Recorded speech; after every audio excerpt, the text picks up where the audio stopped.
How you guys doing? This is Roderick Boyd from Timber Creek. You know my pocket's swollen, all of my diamonds frozen. You know my pocket's loaded. You know my diamond ain't frozen. Ooh, pocket loaded. Diamond chain they glowing. Ooh, and they showing. Money I'm a thot. Ooh, watch me blood.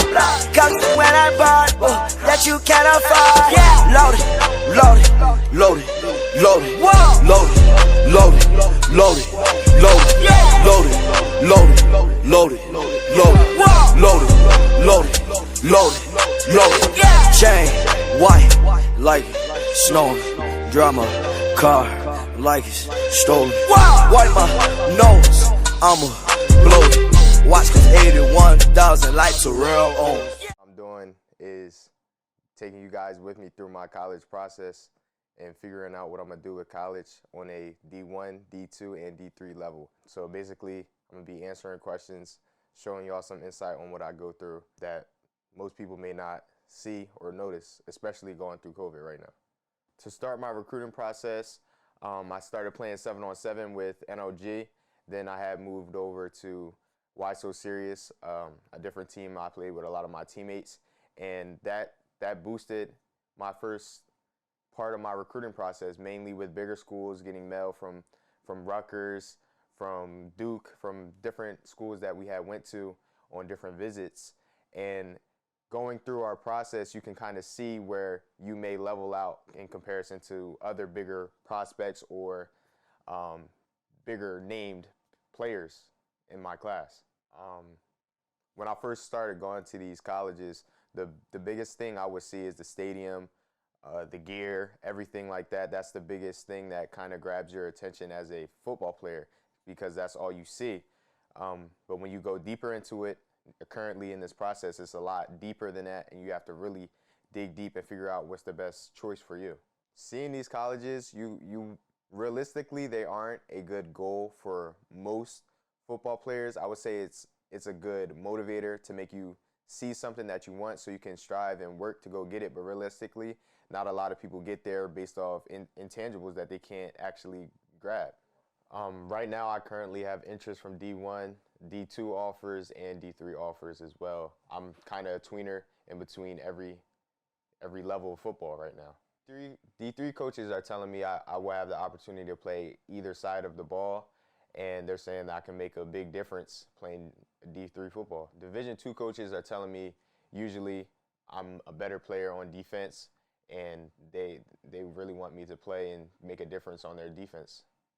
Division I schools are basically saying the same as Division II schools, and yeah, it's the same thing.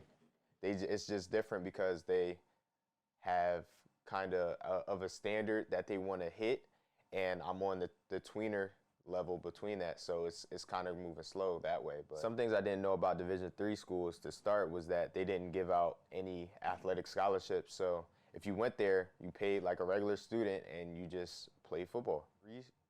Researching Division II schools more, I found out that they do give athletic scholarships as well as academic scholarships, but it's a little bit different, and they kind of mesh together to see how much money you get or how much you will need to pay. Most of the Division I schools recruiting me do kind of a mixture of a full scholarship and partials. And that's another thing I never knew going into the recruiting process. I just assumed if you were offered all of the money. You would go to school free. Knowing all the information I have now, it makes the Division I and Division II level kind of the same and more on the same platform in comparison to lower D1 and higher D2. So it's not that much of a difference that you would usually see or feel like it is. When guys say I'm going D1 bound, I think it kind of hurts their perception of college football, and knowing that there are many other options and they can go many different routes, because when you hear a guy say, oh, I'm going D1 bound, and they don't, they assume it's over for football. They don't want to go nowhere else. So it's kind of relieving knowing that you got another spot, and it can be a better opportunity going D2 rather than going D1. And there's also guys, even in the NFL, that made it from going D2. So it's not that big of a difference between the two. Throughout this process, I went through a couple visits. I liked both schools, one D2, one D3, and the difference between them were minimal. It was actually kind of on the same level. So when you get to see that and you put it in perspective, it makes you think what's really the best option for me and where I should really go and take my talents to. When I say differences in this aspect, I mean the fields, the equipment, everything. Most of the time it's on the same level. Even the competition, high competition D1 and maybe D2, is actually very similar. So knowing that you're playing college football is mainly the biggest goal. Of course, going D1 and being the biggest player you can is the biggest goal, but you just got to know that there's other options for you, and it's not far off from playing competitive football. Taking those visits, when I go, I mainly look for the campus and seeing if I can be comfortable there. Most schools, they're very different. They're either out by themselves without being around anything, or they're in main cities. So my biggest goal is just to figure out what's best for me, what's going to fit me, if I will like being by myself in a country or somewhere like that, or being in a city where there's a lot of interaction going on. Most of the colleges that offered me, I definitely didn't know about going in. Actually, I would say almost all of them I never knew about. So it gives you more perspective knowing that there's a lot of colleges out there and there's many options for people who may not be big D1 going into the recruitment process. Going into the recruitment process, my dream school was being at Ohio State or a big campus like that, where you see it everywhere. You always see someone with Ohio State on, or LSU, or a school, Alabama, a school like that, where it's a lot of people that can look up to you and see you play football every week. And that was my biggest goal. But going into the recruitment process, you can see sometimes that's not fit for certain people, and you just got to keep working to get where you want to be. All right, so going into my last visit, I was seeing a couple alumni that went to the school, and there's been, I would say, around 4 or 5 that made it to the NFL, and they didn't have the size of a big prospect going to a big D1 school, and they were really underrated, and they went in and put in that work, and they made it to the NFL. So there's perspective saying you can make it out if you really work. Early, when I see guys around me committing to bigger schools, it made me feel like it kind of hurt a little bit, knowing that I didn't have the same attention as them. But going in, playing against them, playing against a lot of different guys in my area, I see that where the difference is, and I know I still can play with a lot of different people. It's just different routes that some people have to go through, and they just may not have what others have that bigger colleges see. So you just gotta keep pushing through that. Playing the bigger D1 guys, the biggest thing I noticed was their size, something that everyone can't have, and their mentality. A lot of the big D1 guys have a different mentality where you don't see it on anyone else on the field. You know who their guy is as soon as they step on the field. And that was the biggest thing I kind of noticed going through this year.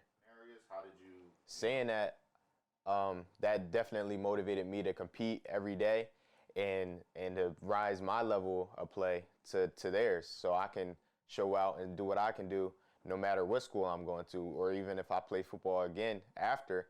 That was my biggest goal, to play to them and play better than their best guy. If you see the guy, beat the guy. Bigger name guy. Mainly, I feel like my competition level was there.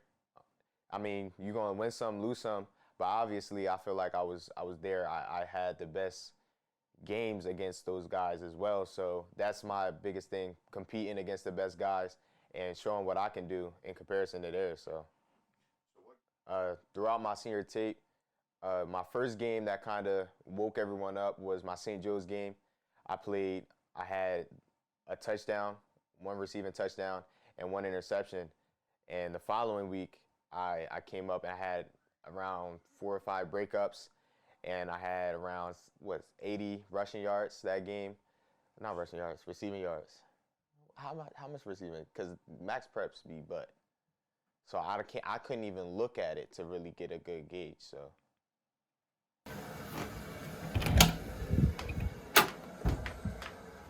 Start getting ready.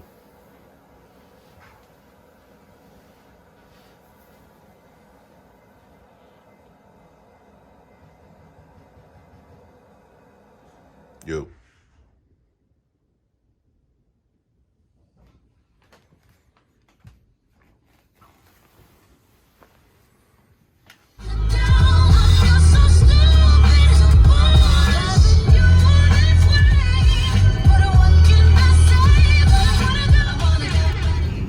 Hate insults. Insults for sure. Insults. Mischaracterizations. Got that drip. Got the drip. Be on boulevards, avenues, side streets where you get wet and on top is a dry sheet. R.P. Big Kelly put me on his album. R.P. Bloodshed. What's up, Coach? It says we're now 8 minutes out. Okay, perfect. So we can get to the front gate, right? It's going to take a turn right.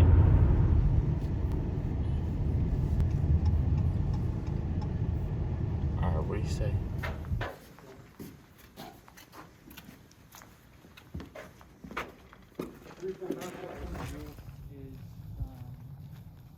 Taking one theology class and one philosophy class before you graduate.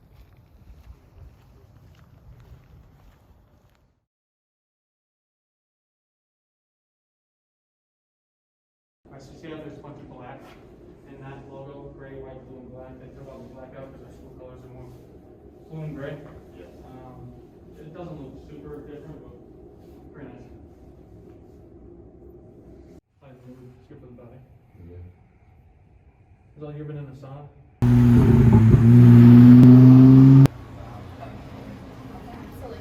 Tap in here, sir.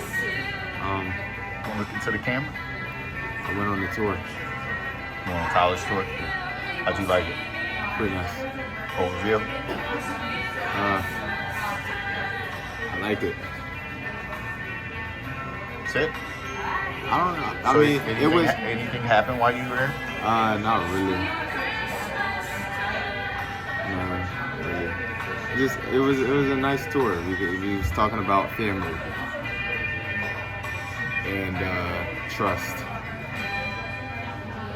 So what was the outcome of the tour? Understanding what's going on at Assumption. That was the outcome, and seeing how it is to be a player there. That is the outcome. That's it?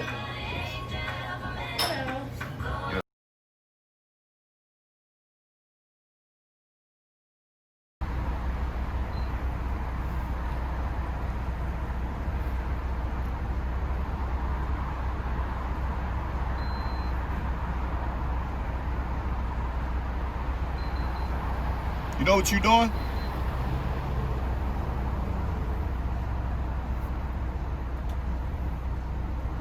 It's a 5-digit. Your zip code. Oh, Lift it up. this right? Yeah.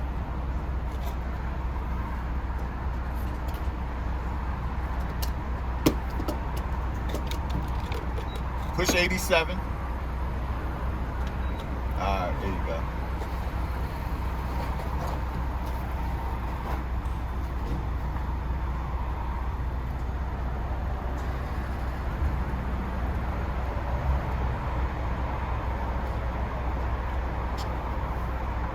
The biggest thing I want everyone to know about me personally through this recruiting process is that you never know what's going to happen. I went into my senior season in the summer with 0 offers and came out right now with 6, and I'm still having interest from multiple different schools. So if you don't have the offers right now, put in that work, go have a great season, play every game like it's your last, and you never know what can happen, whatever else may be in store for you as well along the line in your journey. Thank you guys for tuning in to my journey as becoming a college athlete, and make sure y'all stay tuned for the next couple episodes coming out and maybe wrap it up in a little bit with my commitment. Peace